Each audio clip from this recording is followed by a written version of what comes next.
What is the number one reason we need to tune into SmackDown this Friday? It's the Bloodline, and knowing that Roman is going to have a sit-down with CM Punk, now we're going to know the tone. We're going to know the tone behind why CM Punk is involved, and we had Lars Fredrickson, who's very close friends with CM Punk, on our show yesterday. The video is out there on YouTube if you haven't caught it. You know, his relationship is all about, he's doing this for Paul Heyman. He's not doing it for the Usos. He's not doing it for Sami Zayn. He's not doing it for Roman. He's doing this for Paul Heyman. And I want to know what Roman's intent is, because once again, we really haven't heard from Roman. I still get the feeling that Roman is a little upset by the popularity and the rise of Jey Uso. And he did not crack a smile when it came to CM Punk on Friday. And I don't know if he's 100% convinced about Sami Zayn being a part of this match at Survivor Series either. Dave, there's a point that I don't think we brought up yesterday that to me is glaring, and we just kind of didn't touch on it at all. What's that? Roman Reigns called Paul Heyman. The operator came on and said, the number you have trying to reach has been disconnected. Now, Paul Heyman shows up, the wise man.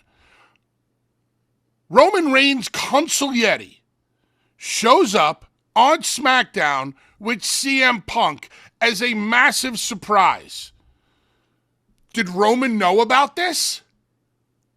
I am guessing from Roman's facial expressions, he had no idea that Punk was going to come out, or even Paul Heyman was going to come out on Friday. So the closest person to Roman Reigns, Paul Heyman, who I know that we have not heard or seen from since Bloodline 2.0 put him through the announce table. Him and Roman haven't been talking. Paul disconnected the number. Roman didn't know that he was showing up. Like, what the hell is going on? If you're Roman Reigns right now, you are scratching your head. And did you see what Paul was wearing? Yes. On last Friday. He wasn't wearing his traditional Paul Heyman suit, was he?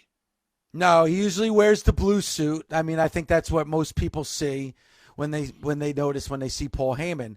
It was almost like Paul Heyman was dressing up like Solo Sikoa for Halloween. Like, you know, you talk about the black suit, the red shirt, the red handkerchief in the pocket. That's what Solo wears every single Friday night on SmackDown. Interesting. Now, again, could this be us reading into something that's not there? Maybe. Or could this be a detail that's going to be significant moving forward? Maybe. I think that they have to answer this question, because I want to know how Paul Heyman, who doesn't do any, who is at Roman Reigns' beck and call. Yes, my tribal chief. Whatever you need, my tribal chief. Your wish is my command, my tribal chief. Who is by Roman's side, decided to take matters into his own hands and bring back CM Punk and allow Punk to stand in the same ring as Roman? Now, I know Roman threw up the ones and the rest of the OG bloodline threw up the ones, and, you know, Punk did the go to sleep. Roman sharing the ring with Punk. The stare down between Roman and Punk. Roman did not know about this, or at least we don't know if Roman knew about this. So if I'm Roman Reigns right now, can I trust Paul Heyman? Because Paul disconnected his phone and then brought somebody into the mix that was not approved by Roman.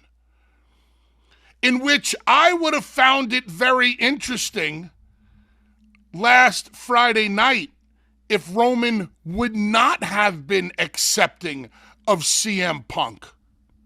And Roman would have walked away. I mean, I think we have enough questions going on right now. That would have been a major, major question mark in the whole thing. But it seems very legitimate. If I don't, Dave, if I don't talk to you for months, right? You split on me. And I'm hosting Busted Open, right? Yeah. Can't get a hold of you. And then I go to call you one day and I'm like, Dave, you got to come back on the show. I need help here. And you disconnected your phone and you went and you split. And then all of a sudden one morning I turn on the Zoom, the mics are hot, here we're ready to go. Boom. Here you come back on with Doug, who you started the show with 15 years ago. And I'm like, what the frick? It would be like this, where you're calling me. I'm not answering the phone, or you, like you said, the phone's disconnected, and you're like, where the hell's LaGreca? I'm doing the show with Tommy. I'm doing the show with Mark. Like, what the hell's going on? And as long as Susumu's not producing, like, all of a sudden on Zoom, click, boom, I'm there. You're going to be like, wait, what the fuck? Like, now LaGreca's just appearing out of nowhere when I've been trying to get in touch with him for months and he's not answering my phone calls. And you're with your original guy. Yeah, see, I look at it that way, but I also look at it the other way. And what you're saying is 100% true. If I'm Roman, am I trusting Punk? If I'm Roman, am I trusting Paul Heyman? The answer is no. But I look at it the other way. I don't trust Roman Reigns. If I'm Sami Zayn, do I really trust Roman Reigns? If I'm the Usos, do I really trust Roman Reigns? I mean, I don't know if I trust Roman, because once again, Bully, he has never apologized for anything that he has done in the past. I still stand by this. Bloodline 2.0 is like a rock. They stand together. There is no animosity between any of those members. There are no cracks in the foundation. On Friday, Solo even went to all of them and said, I love you. You're my family. You're my brothers. I love you. We could dominate the WWE for decades together. That's what Solo, and he's 100% right. At no point since Roman has come back after losing that championship at WrestleMania 40 has he humbled himself or apologized. Now, maybe that's just Roman being Roman, and they'll just go and they'll coast forward. But I would think at some point he has to apologize the way that he has treated everybody. Because, Bully, everybody in the WWE across the board, when you look at the top of the roster, has had an issue with the Bloodline and Roman Reigns. And he has not tried at all to rectify any of those situations. 2 points. You talked about the Bloodline 2.0 and how great of a unit they look right now. Yes. One of the only things I tweeted about, I only tweeted about a couple of things last night that really stood out to me. Bloodline 2.0 vignette really stood out to me. Those guys looked like bad mother truckers last night. They looked like a unit. And Bronson Reed looked like he fit right in with them. He looked like one hell of a heavy sitting there in the background. And I love that Tama Tonga had his head bowed down. Each one of them had their own look and persona despite being a part of the group. With Solo doing better work in the past couple of weeks on verbally than I've seen him being done. I'm seeing more range out of Solo Sikoa lately, especially last night. So yes, the Bloodline 2.0 right now, very much on the same page. Also, when you talk of the lack of trust between everybody, OG side Bloodline, it just it brings me back to the ending of the movie, The Good, the Bad, and the Ugly. Everybody looking out of the side of their eye to see who's going to screw who first, who's going to put that first knife in the back, who's going to shoot first. And that's what keeps it so interesting. We're making points here for, can we trust Heyman? Can we trust Roman? Can we trust Punk? It seems very much right now like Paul Heyman and CM Punk are more on the same page than Paul Heyman and Roman Reigns. It seems as if Paul has once again done his flip-flop. Roman lost. Roman's no longer the champion. Maybe in Paul's eyes, Roman just ain't got it anymore. Can't even control his old family. I'm going back to the guy that I was with from day one. I'm going back to OG. You might be the OG bloodline, but this is OG Paul Heyman guy. You, Mark, and Lars were talking about how Paul Heyman always latches on to whoever he thinks is going to be the most successful. There's no loyalty when it comes to Paul Heyman as far as what we see on our TV, whether it's Brock, whether we've seen him turn his back on CM Punk for Brock. We've seen him turn his back on Brock for Roman. We've seen all this happen before. Don't forget, Solo pinned Roman Reigns in that tag match. He pinned him. You know, we talk a lot about how The Rock pinned Cody in that tag match, night one of WrestleMania 40. Well, when you look at Bloodline versus Bloodline, Solo has pinned Roman Reigns. Maybe Heyman sees that pin and says, you know what? I was fighting against Solo in that Bloodline. I should never have been. I should have been aligned with Bloodline 2.0 because that's the future. Because all Roman does is lose. He lost to Cody. And now he got pinned by Solo Sikoa. Again, that could rear its ugly head as soon as Saturday, Bully, at Survivor Series. Because I really don't know what I'm thinking about the Bloodline and the Bloodline story. If we're watching on Saturday and Bloodline OG takes out Bloodline 2.0 and everybody's celebrating and Punk and Sami Zayn and the Usos and Roman are giving each other high fives, and Bloodline 2.0 is laid out. I don't know where you go with the story from there. But if Bloodline 2.0 gets the victory on OG Bloodline, Bully, they are going to turn their back on each other as quick as they possibly can. And to me, that makes for an interesting story coming out of Survivor Series. I think the part of the puzzle that is the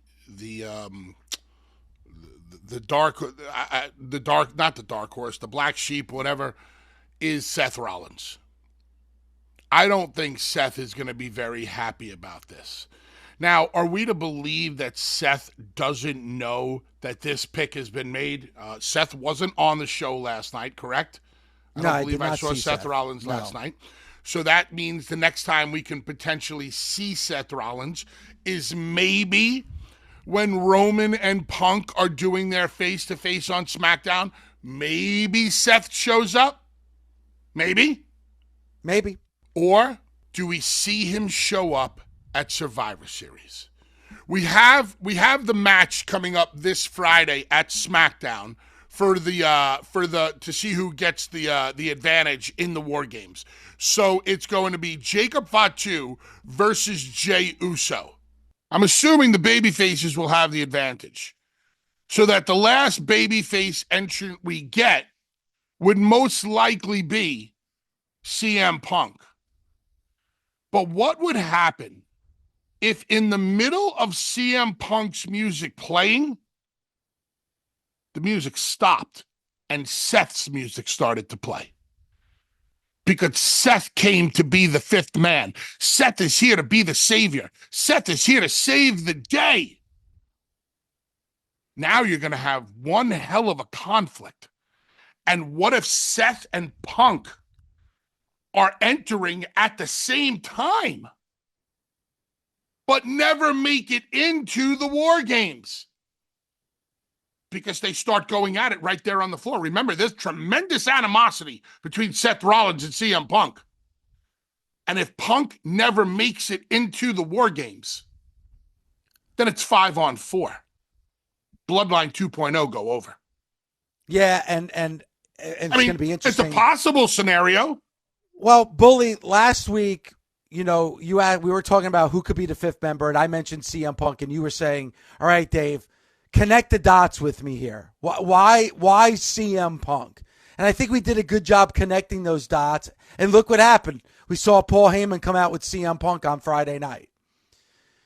When it comes to Seth Rollins, just because Paul Heyman showed up with CM Punk on Friday night does not mean that Roman Reigns is accepting CM Punk as that fifth member. Maybe Roman Reigns had a conversation with Seth Rollins and chose Seth Rollins to be the fifth member. Paul Heyman doesn't get to choose who's going to be the fifth member. Why is Paul Heyman choosing CM Punk to be the fifth member? That's Roman Reigns' decision to make. He's the head of the Bloodline. So maybe there was a side conversation between Roman and Seth where Roman asked Seth one-on-one and Seth accepted. And that's why you have Seth and Punk come out on Saturday night. And because of the massive lack of communication between Paul and Roman, they don't know. It's whose call should it have been? Roman's. It's Roman's call. It's Roman's call. So Roman took it upon himself to get a hold of Seth. I like that storyline too, Dave. That adds intrigue. Because what you're ultimately trying to do with everything that we're seeing play out is get you to the road to WrestleMania. And what are we going to get at WrestleMania? I still feel in my heart of hearts, Bully, that we're going to get the match that we should have gotten at WrestleMania 40, which is Seth Rollins and CM Punk. CM Punk got injured at the Rumble. We never saw that match take place. The WWE is being very, very smart with CM Punk. They understand that, listen, you know, I hate to use a wrestling term, but I'm going to use it, no disrespect, the bump card. Like you always say about there's only so many bumps left on your bump card. I think when it comes to CM Punk, that card is starting to expire. So you got to be very, very careful how you use CM Punk. And I think they have been careful. We've only seen since in this past year, we've only seen CM Punk in the ring a few times. So you don't want the same scenario that you had at the Royal Rumble, Bully, where CM Punk is getting injured before WrestleMania. Plant the seed right now. Make the decision that this is where you want to go with CM Punk, and I think it starts on Saturday at Survivor Series. CM Punk, Seth Rollins at WrestleMania 41. I think we've laid out some great storyline points. The one that you mentioned about Roman got in touch with Seth, thus Seth coming in and meeting Punk on the out, and my point of Seth accepting because of what you just said. I think your idea ties right into my idea and could make for some great storytelling moving forward.